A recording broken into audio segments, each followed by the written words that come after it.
Keep going back. Don't wrench it. I can hear it grating. Slide it through. And it's clipped on and we can slide it down. To go over the anchor. And just pull with a rope now.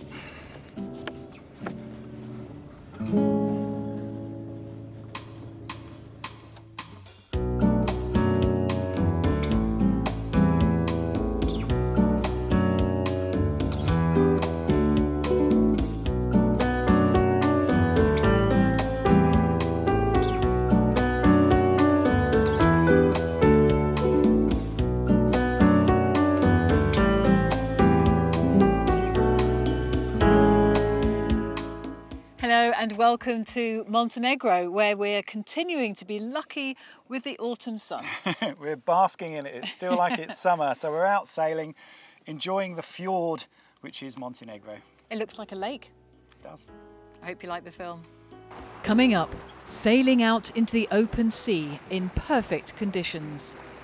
Anchoring at night and we pay the price. Our anchor is stuck fast. And an autumnal walk through the forest, all the way to the top.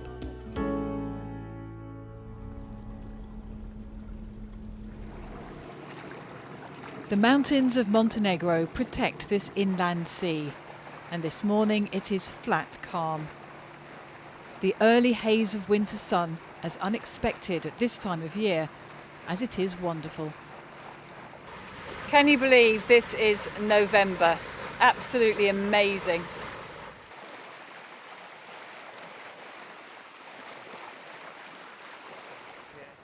There is plenty to see in Montenegro, an incredibly green country with mountain lakes and a complex history. There are plans to build a hotel here in what used to be a World War II concentration camp. We were told we couldn't anchor nearby.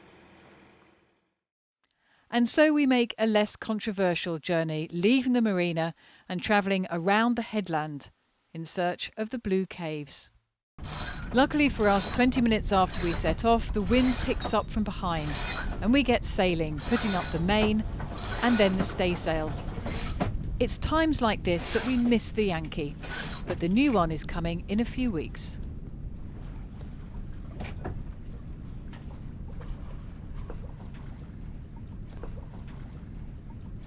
It's better, isn't it? The staysail has given us 2 knots. I know you think the wind might be stronger. I think it's the staysail. Much overlooked. Yeah. If we had the Yankee, we'd have another 5 knots. I know. There you go. It's coming soon. Luckily, the staysail is in a good condition and will hopefully last us another season. And anyway, replacing one sail at a time helps spread the cost.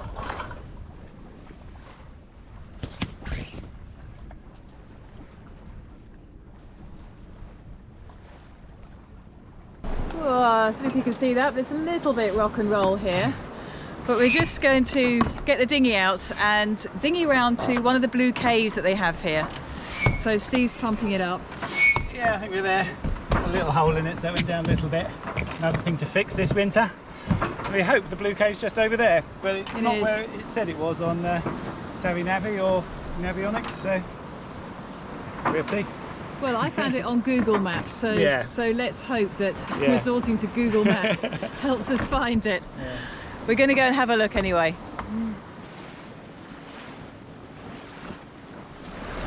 There are so many holes, it could be any of them, but I have a feeling it's just around the corner because there's a catamaran bobbing around there. Yeah. So I think they know. Yeah. They're right in the mouth of it by the look of it, look. I think so, yeah. I think that's it. I think we anchored too soon. Looks like you can go all the way through it. It's a hole, not a cave. Let's have a look. Be careful of the depth. Yeah. There's quite a swell going on in here. It's quite a good cave. Wow. Wow. Yeah, it's pretty amazing. Wow. Oh, it is it then, isn't it? Incredible.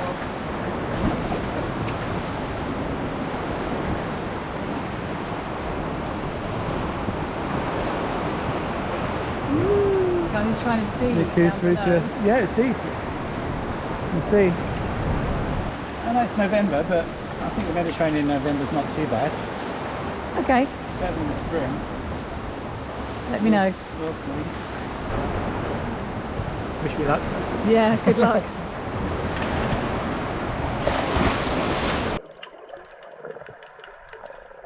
You often find shoals of fish hanging out in the mouth of caves, but not so much today.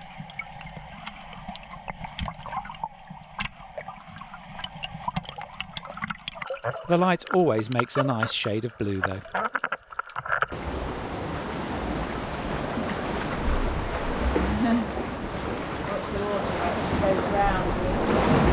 Yeah, quite deep. No, keep going. Yeah. Now, this is freaky. Wow, look at those rocks. Yeah, lovely. A maze of caves along a mile or so of coastline. Fantastic. There's a rock just here, Okay, so got go it. wide around that. Got it. A nice little mooch around the caves, and with the electric outboard, it's quite relaxing. So it's lovely to be out at anchor again. It is what we really like doing, and the really good thing about being here in Montenegro is that you've got this massive fjord-like bay all around you, and really interesting stuff to go and see. So we're going to be doing a lot of that hopefully during this winter, and not so much boat jobs, because I mean that's the thing with the winter. Normally it's just endless boat jobs. Last year in Turkey we had the water maker to put in, the real changeover to lithium batteries, which took a lot of time in the planning and in the wiring to do. So I'm hoping to be a little bit more relaxed this year and do a little bit more of exploring up in the mountains. There's skiing to be done here, and just exploring, hiking. So yeah, that's going to be great. But obviously there are boat jobs to be done, and one of the main ones really is the re-rig. We're going to re-rig everything, so that's coming up. We're going to be filming a whole special on that, because I've got Jade, who's a really good rigger, coming over to go through that with me, so he can give you his expertise. Got a new furler to put on as well. We've managed to get a good deal on one at the boat show, so that's nice. We're going with Furlex. They're the Selden brand, and the best around, so that's what we wanted. It's only the furler for the Yankee. The one for the staysail here seems to have always been okay, doesn't get as much use. So we're going to stay with that one, because they're expensive things. But you might have seen before, I think it was when we were in Venice, I rebuilt this. No, it wasn't. It was Cartagena. It was the first year, so it was 3 years ago. Rebuilt this top part, which you can feel it as it goes around now. It's just really graunchy. Doesn't go around well. And if you saw Series 1, bits were falling apart down here in the cotton reel way back when we was crossing the Bay of Biscay, so it's always been a bit of a problem. So yeah, glad to get that done. Other main job really is varnishing. It's time now. It's been 5 years for all this. This is international wood skin I use on here. I'm going to strip the whole lot back and do it. I did a patch-up job last year. I've shown these sorts of things before in little technical videos in the winter, so I'll put some links in the top of screen if you want to see that. Things like doing the deck here, I use Semco on that, so that's all going to be done again. Some of the screws which are showing here, got to take the plugs out and put new bits in those. So there's always those sorts of jobs to do. But it's just such nice weather. We want to go and explore.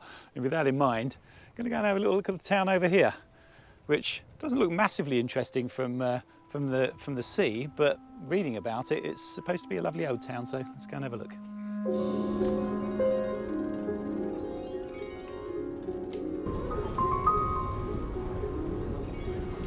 The town is famous for its history and complexity.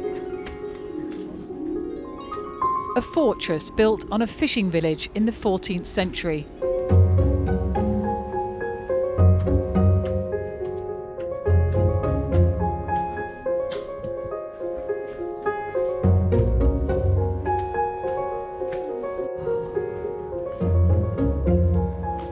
It was taken over by Turkey a century later, and then by the Italians in the 17th century.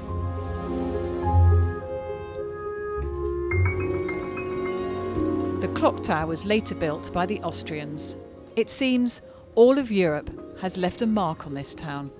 I think you rubbed the nose for good luck. Maybe his eyebrows too.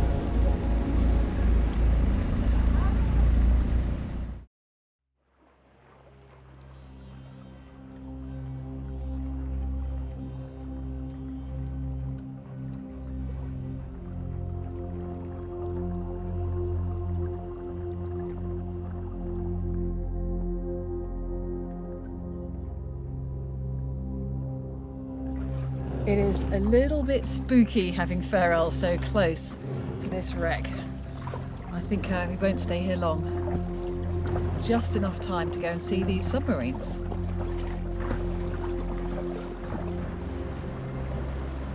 It's got a pretty little hamlet, but they're all shuttered up. It must be a summer thing, summer hangout. I think these are summer holiday homes, aren't they? Yeah, must be. Apart from that building there, I don't know what that is. No, it's a massive. big municipal type place.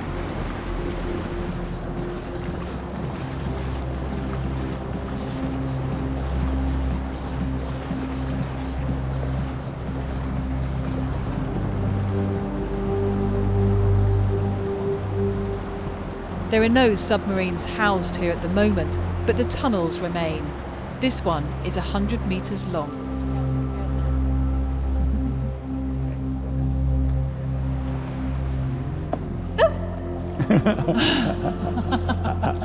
You just get dripped on. It was just, that was a bit scary. I'm a bit scary now. Okay, turn around then. So the tunnel was built in World War II for the Yugoslav submarines, so there hasn't been a submarine here for at least 50 years until now. We're going to launch the submarine, see what's down there. Let's do it. Chuck her in.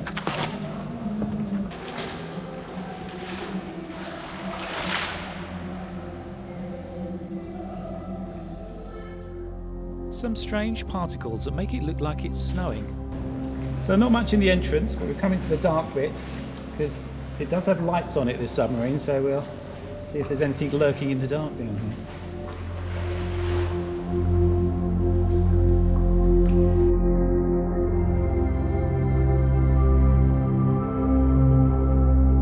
Some pottery on the tunnel floor.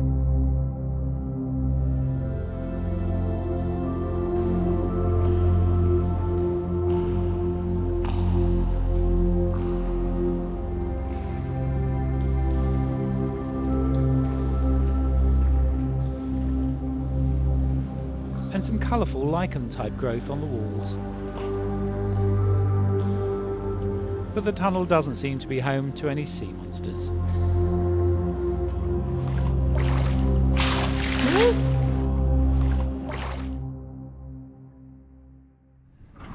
We're just about to leave the anchorage, but got the anchor pretty stuck. We're in 15 metres of water, which isn't good, but if I pull it, it just gets to a point where we won't come any further, and we've taken the boat right over the top and overrun it a little bit, and it's really seems to be properly stuck under there. So we're going to try and manoeuvre the boat round a little bit, so we're pulling it from the other direction.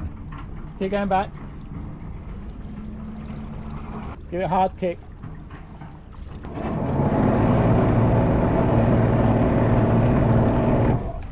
Keep going backwards, just slowly backwards, and we'll pull it from the other direction.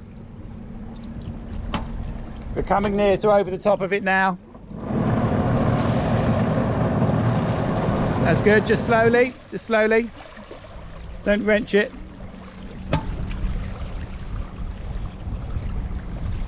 Okay, that's good.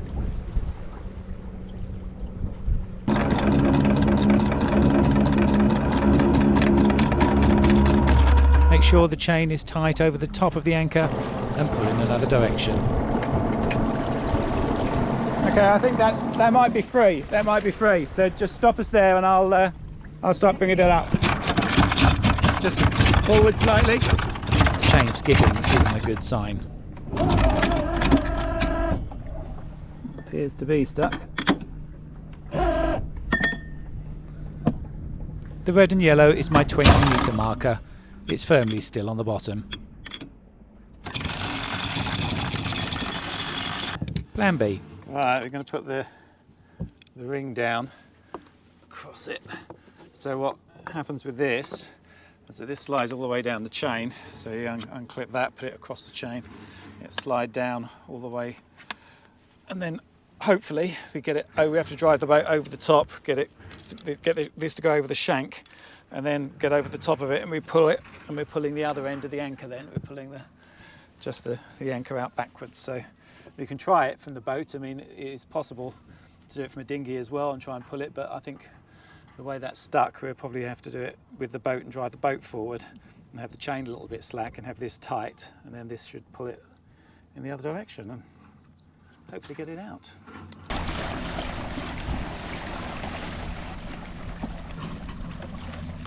Okay, you can hand that ring to me then. Yep. Heavy. It is quite heavy. I guess that's how it does the trick. Yeah. Well, I'm going to run this through the roller that the snubber normally goes on. So it'll be held on the bowsprit and then clip it onto the chain. And this is where I normally put the snubber, and it'll go through and get tied off. Let's go. Pull all that through. So now what I need to do is clip this on, slide it through. And it's clipped on and we can slide it down. Pop that back in. That's it. Drop it down now. I'll come back round and we'll start the engine and do it. Can you just tie it off? Okay, sure. The Ultra ring has been lowered to the bottom with the chain tight. So now the chain can be released, ready to drive the boat forward.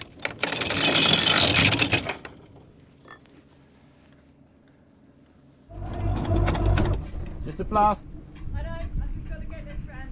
Okay, no. Line up the boat and push forward to pull with the ring. The road tight and the chain slack, and then just hope. So a little jig then. I might have actually freed something. Fingers crossed. Seems to be coming. Let's just hope we get to the 15-metre mark.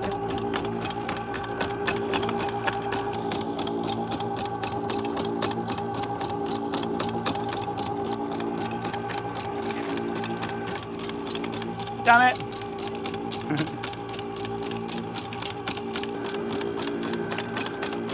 So there you can see what's happened. You get the ring over the top and pull it, and that's what's helped us free it. So that's excellent. Got enough room to drift here for a bit. We've just got a fishing boat out there. I'm just going to get the dinghy around and free us up with the ring. Okay, just come up and lift it off. That's it.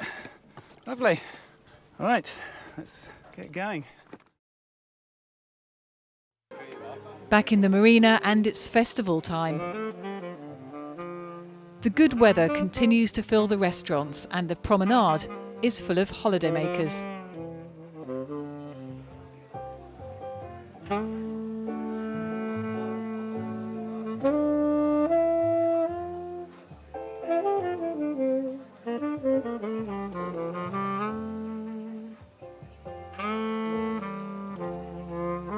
While the weather holds, we are planning to join some of the other liveaboards in the marina and learn a new skill. On the field outside the crew room, we're learning to play disc golf. Oh, look at that. Thanks. I hold like this, you can hold like this, or you can hold like this. Okay. So You hold like that? No. I hold different ways all the time. So you have to find your own way how to hold. I think for the beginners it's better to do like this. Okay. Fan grip is more controllable, and then you just have to throw sidewise. Yep. And go a little bit higher, which is called when you angle this like this. Yeah, So this is hyzer, this is unhyzer. So if you throw like this, the frisbee will go on the right. If you throw like this, the frisbee will go on the left. So you have to shoot it a little bit on the right side like this to finish on the cone. So let me show you. I think so. So I'm shooting on the right.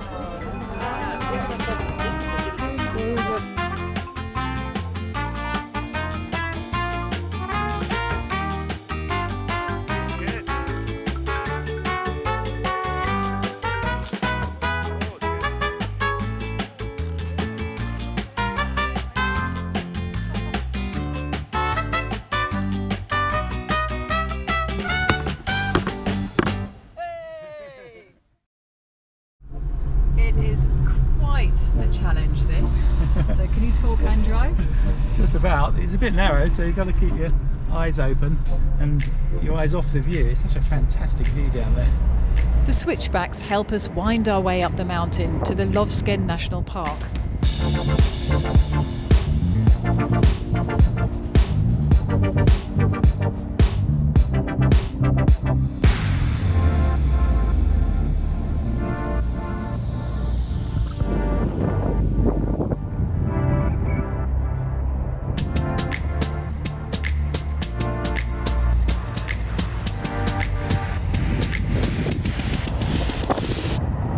The views are spectacular, and when we arrive, so are the autumn colours.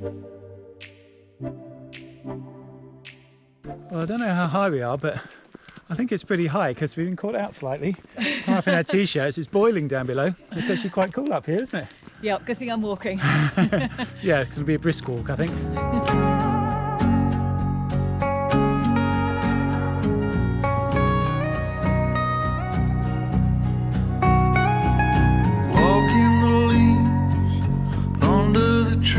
Without any shoes on,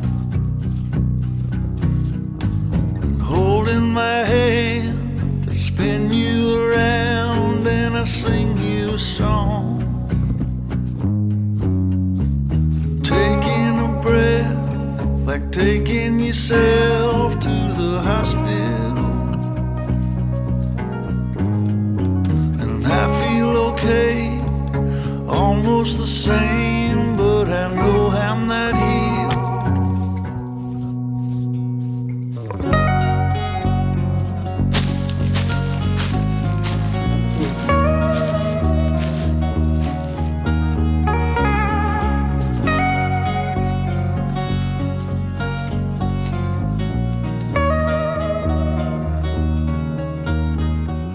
The walks here are very good. They obviously had ancient roads and things here. I mean, look at this. They're completely in the middle of nowhere. And you've got walls and all sorts, haven't you? Yeah. And a proper path. It is. There must be something. There must be something at the top. Yes. Apart from just a view. We're starting to get a view now. Look at that. It's lovely.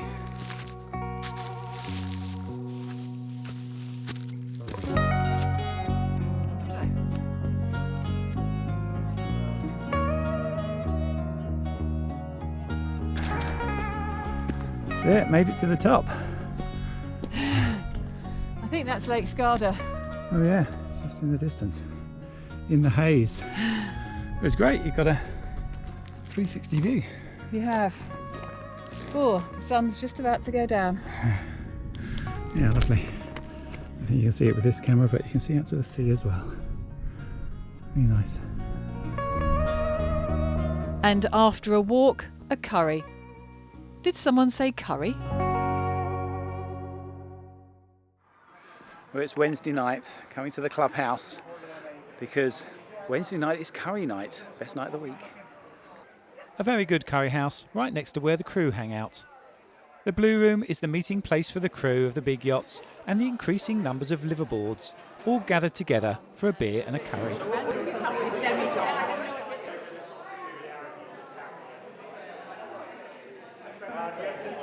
Good choice. What are you having? And this is a curried leg of lamb. Superb food, great company. So Wednesday night curry in the yacht club, your idea of heaven. It's certainly my idea of heaven, yes, and I don't think you'll be able to limit me to just Wednesday night somehow. The thing about sailing in the Med is you get fantastic food in different countries, but for me it just sort of lacks the spicy food, so curry is brilliant for that. And you can get takeaways from this little curry house as well, but a beer and a curry, I mean, what's not to like? It's fantastic. And there's hiking here, so you can earn your curry. I wondered when you were going to earn your curry. Yes, there are lots more walks along with the one that we did going up to the top of the national park here. Also, I do want to go kayaking in the winter. I think that would be really quite fun. You can kayak out here when it's like this. It's like a mill pond, but there's Lake Scarda that we saw just from the top of that. We went there briefly last year when we came through and did some kayaking up there. It's absolutely stunning. But there's going to be snow as well, so that's going to be nice. Get some skiing in and some sailing, because this place is just great, isn't it? It is well sheltered, but you do get some breeze, and I wonder what it's going to be like in the winter.